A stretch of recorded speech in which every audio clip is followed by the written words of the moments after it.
लश्कर का आतंकी आईएम से भी जुड़े तार, ब्लास्ट का आरोपी पेरोल पर हुआ फरार। नेपाल में बनाया अड्डा, लेकिन फिर हुआ आतंकी गिरफ्तार। स्वागत है आप सभी का तफ्तीश के इस कड़ी में। मैं हूं आलोक सिंह।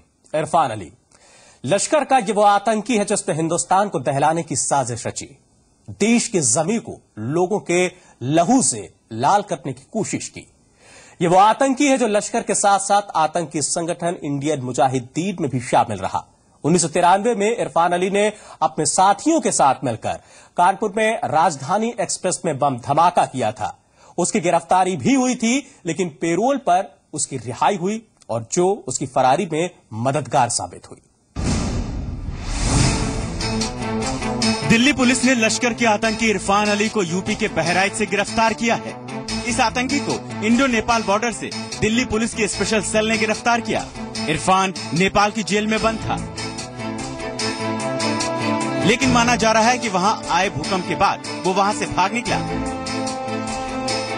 दिल्ली पुलिस के मुताबिक आतंकी अहमद इरफान यूपी के बहराइच का ही रहने वाला है। इरफान देश में हुए कई बम धमाकों और आतंकी कार्रवाई में शामिल रहा है। एक वारदात उसने बाबरी विध्वंस के 1 साल बाद की थी, जिसकी सीबीआई जांच कर रही है। दिल्ली पुलिस का दावा है कि इरफान आईएम इंडियन मुजाहिदीन का भी सदस्य है। 1993 में इरफान अली ने अपने साथियों के साथ मिलकर कानपुर में राजधानी एक्सप्रेस में बम धमाका किया था। दिल्ली पुलिस की स्पेशल सेल ने इरफान को पहले भी गिरफ्तार किया था, लेकिन 8 साल की सजा काटने के बाद भाई की शादी के लिए इरफान पैरोल पर छूटा था, जिसके बाद वो फरार हो गया। फरार होकर अपने घर पहुंचा, तब तक ये नेपाल पुलिस से भागते हुए ये इंडियन टेरिटरी में बहराइच में आया, जहां की हम लोगों ने इसको पकड़ लिया। फरार होने के बाद इरफान ने मेल, टेक्निकल, कम्युनिकेशन की ट्रेनिंग कोलकाता से ली और उसके बाद वो नेपाल पहुंच गया। करीब 10 साल तक यहाँ उसने आतंकी बुनियाद को मजबूत किया और दहशत के खेल का बड़ा हिस्सा बना रहा। ब्यूरो रिपोर्ट, जी मीडिया। जेल से फरार होने के बाद आखिर वो कौन सी जगह थी, वो कौन से काम थे जिन्हें इरफान मुकाम तक पहुंचाता रहा? क्या इरफान ने आतंक के रास्ते से तौबा कर ली या आतंक ही उसकी मंजिल बन गई? इरफान ने इन सालों में कई युवाओं को आतंकी आग में भी झोंका, पाकिस्तान तक उन्हें ट्रेनिंग के लिए भेजा और वहां से आए आतंकियों को हिंदुस्तान की जमीन में दाखिल भी कराया। इरफान दिल्ली के तिहाड़ जेल से 2001 में पेरोल पर रिहा हुआ था, लेकिन इसी दौरान देश छोड़कर फरार हो गया।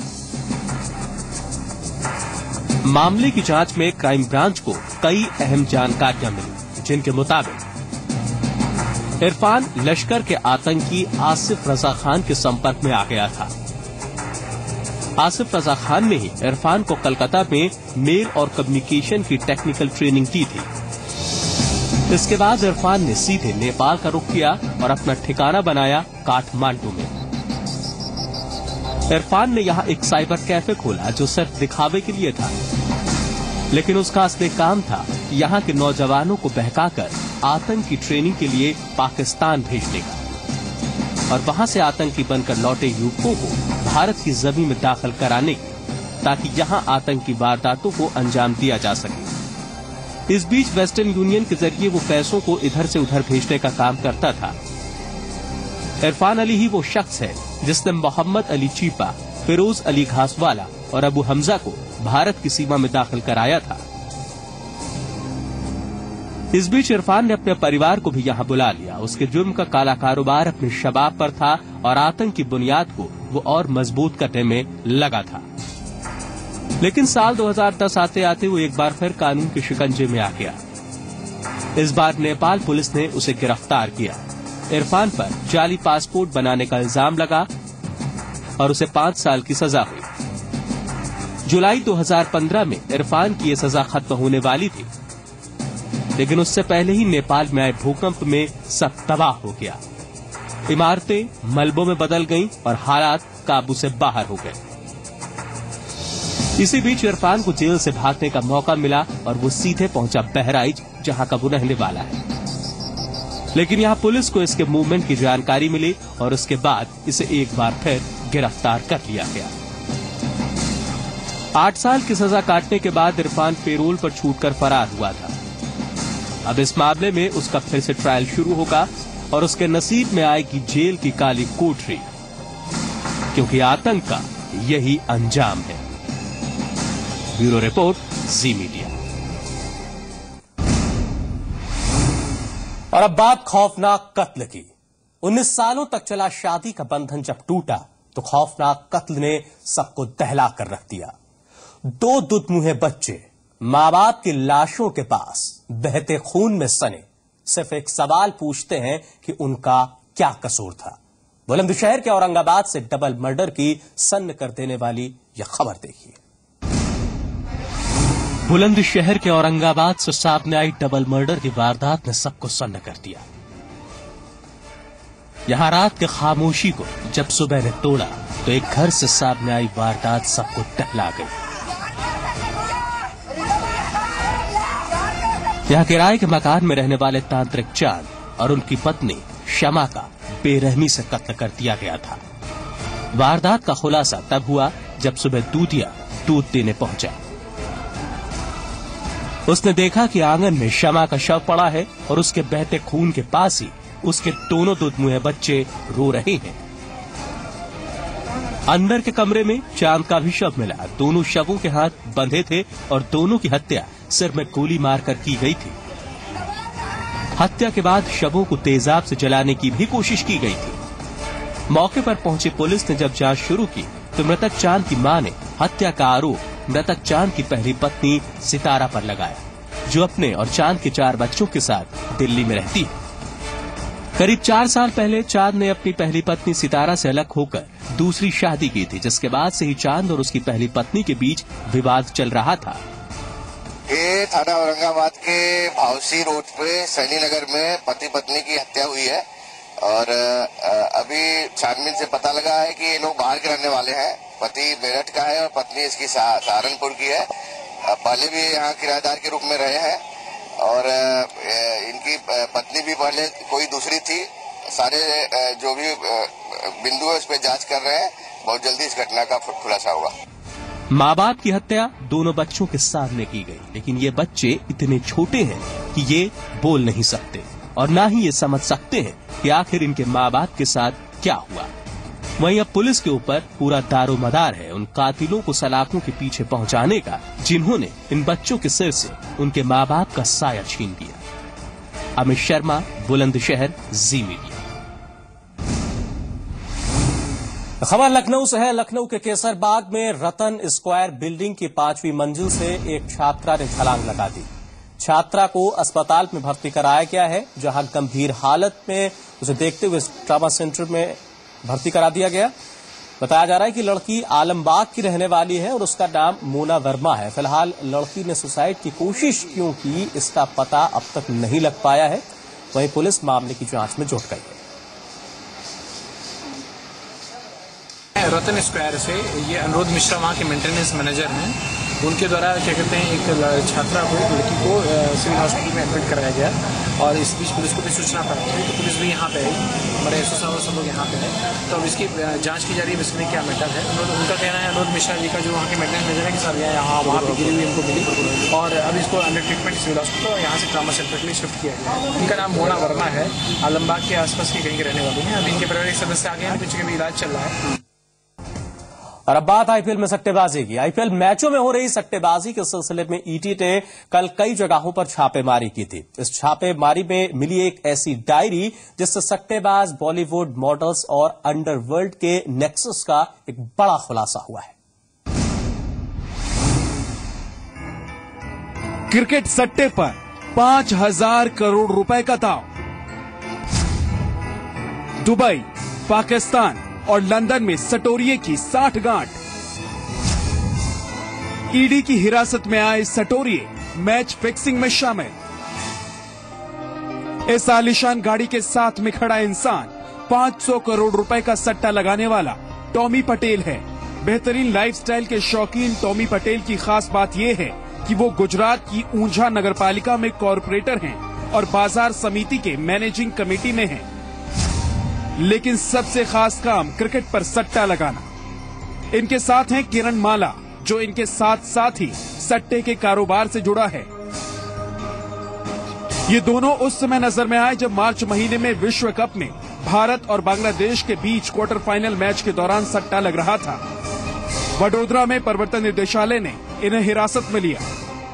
उनसे हासिल जानकारी के बाद अहमदाबाद प्रवर्तन निदेशालय ने ऑपरेशन क्लीन क्रिकेट शुरू किया और जयपुर, दिल्ली, चेन्नई, हिमाचल, हैदराबाद और मुंबई तक अपने जांच का दायरा बढ़ाया। शनिवार की रात दिल्ली में ईडी की छापेमारी को इसी से जोड़कर देखा जा रहा है। ईडी ने करोल बाग, साउथ एक्सटेंशन, प्रीत बिहार और गुड़गांव में छापेमारी की थी। इसी छापेमारी के दौरान रितेश बंसल उर्फ भारत ईडी के हत्थे चढ़ा। रितेश कोलकाता नाइट राइडर्स और किंग्स 11 पंजाब मैच पर एक हाई प्रोफाइल डिवाइस के जरिए सट्टा लगा रहा था। इसके साथ सट्टेबाजी में इस्तेमाल किए जाने वाला विशेष उपकरण और एक डायरी भी बरामद की गई है। डायरी में क्रिकेटरों के पसंद और नापसंद की बातें लिखी गई हैं, तो इस बात का भी जिक्र किया गया है कि किसे कौन सी गाड़ी पसंद है। खास बात यह भी है कि डायरी में पार्टी के मद्देनजर एक गेस्ट लिस्ट तैयार किया गया है, जिसमें कई नामचीन चेहरे भी हैं। यह गेस्ट लिस्ट ही अपने आप में रहस्य है कि आखिर क्रिकेट के कारोबार पर कालिख पोतने वाले इन सट्टा कारोबारियों का इन नामचीन चेहरों से संबंध क्या है। प्रवर्तन निदेशालय के लिए अगली कवायद यही होगी कि इन नामचीन चेहरों को उजागर करे। राजीव रंजन से जी मीडिया, मुंबई।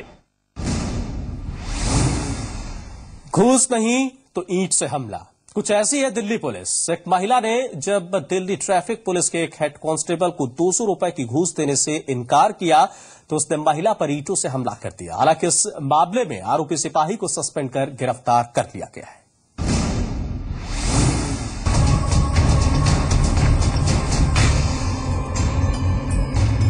दिल्ली पुलिस की कैरेक्टर सर्टिफिकेट का इससे जीता जागता उदाहरण कुछ और नहीं हो सकता। पुरुषों को छोड़िए, एक महिला के प्रति दिल्ली पुलिस का ये रवैया हैरान करने वाला है। घटना दिल्ली के मथुरा रोड की है।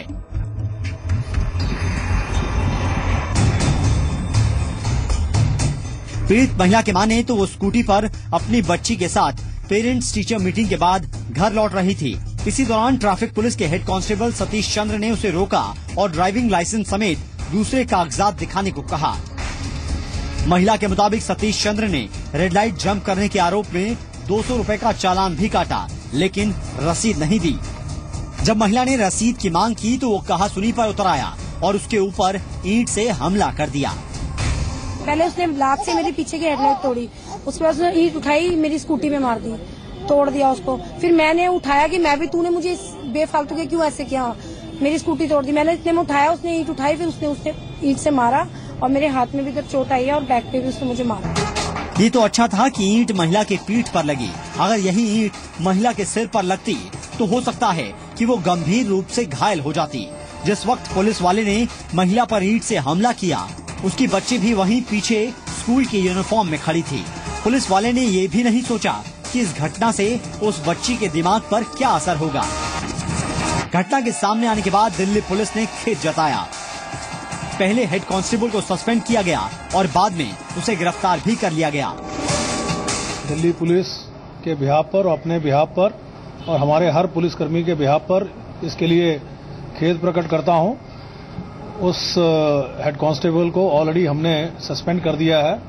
इसके अलावा मैंने हुक्म दिया है कि इसमें क्रिमिनल केस दर्ज किया जाए और उसके खिलाफ आगे हम कार्रवाई करेंगे। ये हेड कांस्टेबल सतीश चंद्रा जो है, जिसने ये बहुत ही शर्मनाक घटना को अंजाम दिया है, इसको तुरंत प्रभाव से निलंबित कर दिया गया है और इसके खिलाफ सख्त से सख्त विभागीय कार्रवाई और क्रिमिनल एक्शन इसके खिलाफ लिया जाएगा। हालांकि घटना का दूसरा पहलू ये है कि महिला भी पुलिस वाले की गाड़ी पर ईंट मारती दिखाई दी। इस बारे में हेड कांस्टेबल की प्रतिक्रिया अभी तक सामने नहीं आई है। मुमकिन है कि महिला ने गुस्से में ये कदम उठाया होगा। मुमकिन है कि महिला के ईंट मारने के बाद हेड कांस्टेबल ने प्रतिक्रिया में ईंट चलाई होगी, लेकिन किसी भी परिस्थिति में दिल्ली पुलिस के हेड कांस्टेबल की इस हरकत को सही नहीं ठहराया जा सकता। पुलिस की जिम्मेदारी लोगों की हिफाजत करना है और उनको शांति से नियम कानून के बारे में बताना है, न कि उनको ईंट से पीटना। जितेंद्र शर्मा के साथ ब्यूरो रिपोर्ट, जी मीडिया, दिल्ली। नशे में बचपन, जी हां, इन दिनों उत्तराखंड के गरीब तबके के बच्चे सस्ते नशे का शिकार होते जा रहे हैं। पढ़ने लिखने की उम्र में नशे के लिए ये इन जिन तरीकों का इस्तेमाल करते हैं वो और भी डरावना है। इस रिपोर्ट के जरिए ये बताने की भी कोशिश है कि देश का भविष्य खतरे में है। जिन कंधों पर किताबों का बोझ होना चाहिए, उन कंधों पर कूड़े का ढेर है। जिन हाथों में पेंसिल कलम होनी चाहिए, उन हाथों में नशे का सामान है। ये तस्वीरें उत्तराखंड के ऊधम सिंह नगर की हैं। जिस उम्र में बच्चे स्कूल में पढ़ने जाते हैं, उस उम्र में ये बच्चे नशे के नए नए तरीके सीख रहे हैं। इन बच्चों को नशे ने इस कदर जकड़ लिया है, इसके बिना इनका गुजारा नहीं होता। बच्चे नशे के आदी हो गए हैं। ऐसा नहीं कि बच्चे स्कूल जाना नहीं चाहते, लेकिन गरीबी इनके बचपन पर हावी है। स्कूल जाते हो? नहीं जाते हो स्कूल? नहीं जाते हैं। क्या करते हो तुम? कपड़ा पहनते हैं। कपड़ा पहनते हो? स्कूल नहीं जाते हो? स्कूल जाने का मन नहीं करता तुम्हारा? करता है। क्यों नहीं जाते हो? पापा नहीं भेजते हैं। पापा नहीं भेजते हो? घर खर्चा कैसे चलता है? कपड़ा पहनते हो? कौन कौन कपड़ा पहनता है?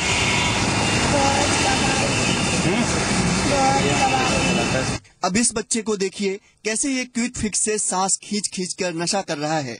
इन बच्चों को नशे का ये सामान आसानी से मिल जाता है। ये बच्चे नशे के लिए thinner, diluter, balm, Vicks, nail polish, remover और पेंट जैसे केमिकल धड़ल्ले से इस्तेमाल करते हैं, जो सस्ते दामों पर इन बच्चों को कहीं से भी मिल जाते हैं। इससे क्या होता है? जैसे नशा चलता है। ये किताब वाले देते हैं। कितने रुपए में देते हैं? ये देते हैं 5 रुपए में, 7 रुपए में। तुम्हें नशा होता है इससे सुनने से? उन्हें सिखाया। उससे सिखाया तुम्हें भी नशा होता है इससे? इसमें क्या है? क्या ट्यूब खाई की ट्यूब है। नशा करने वाले ये बच्चे इस बात से अनजान हैं कि ये नशा उनकी सेहत के लिए किस हद तक खतरनाक है। इनसे इनका मानसिक और शारीरिक विकास रुक जाता है। बाकी बहुत सारी चीजें हैं, जैसे गुर्दे की बीमारी, लीवर इन्फेक्शन हो जाना, हेपेटाइटिस बी और कई बार तो HIV के स्टोरी आ जाता है। वहीं प्रशासन की माने तो नशे के खिलाफ वक्त वक्त पर अभियान चलाया जाता है। इन बच्चों को नशीली चीजें देने वालों को कई बार फटकार भी लगाई जा चुकी है। साइकिल का पंचर लगाने वाला एक सॉल्यूशन होता है, वो बेचने वाले टायर की दुकान में मिलता है ये, और व्हाइट नर के बुक सेलर के यहाँ मिल जाता है। तो इसमें इन दुकानदारों को बुलाकर उनको हमने एक तरीके से सावधान भी किया था, चेतावनी भी दी और सहयोग भी मांगा था उनसे कि इन बच्चों का भविष्य बर्बाद न करें। तो भविष्य में फिर इसका हम एक और अभियान चलाने जा रहे हैं। ऐसे में अगर जल्द ही इन मासूमों को नशे की गिरफ्त से आजाद नहीं कराया गया तो देश का भविष्य खतरे में पड़ सकता है। ऊधम सिंह नगर से धीरेन्द्र गौड़ के साथ ब्यूरो रिपोर्ट, जी मीडिया।